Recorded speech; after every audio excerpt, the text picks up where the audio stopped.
കനത്ത മഴയിൽ വീട് തകർന്നതോടെ ദുരിതത്തിലായിരിക്കുകയാണ് തിരുവല്ലുവാമലയിലെ ഒരു കുടുംബം. പട്ടിപ്പറമ്പ് 9-ാം വാർഡിൽ താമസിക്കുന്ന കരിമ്പന്റെ വീടാണ് കഴിഞ്ഞ ദിവസമുണ്ടായ കനത്ത മഴയിൽ തകർന്നത്.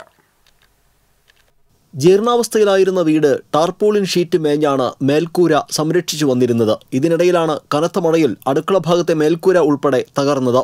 വീടിന്റെ അകത്തും പുറത്തുമായി ഊന്നുതടികൾ നൽകിയാണ് മേൽക്കൂര സംരക്ഷിച്ചിരിക്കുന്നത്.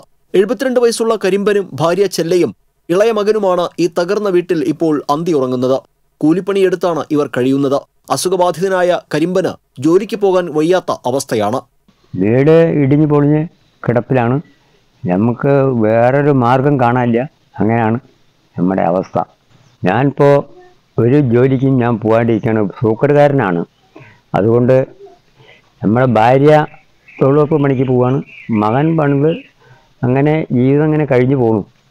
ഇനിയിപ്പോൾ എന്താ ഇതിനെപ്പറ്റി ചെയ്യേണ്ടതെന്ന് ഒന്നും അറിയുന്നില്ല. ലൈഫിൽ വീടുണ്ട് പറഞ്ഞിട്ട് മെമ്പർ ഞങ്ങളോട് പറഞ്ഞിരുന്നു. ഞങ്ങൾ കടലാസൊക്കെ ശരിയാക്കുമ്പോഴേക്കും ഇയാൾ നേരം വൈകി പറഞ്ഞിട്ട് ആ വീട് വേറെ മാറ്റിക്കൊടുത്തു. ഭാര്യയായ ചെല്ല തൊഴിലുറപ്പ് തൊഴിലാളിയാണ്. ചെറുമകന് ചെറിയ ജോലിയുണ്ടെങ്കിലും ഉപജീവനം സാധ്യമല്ല.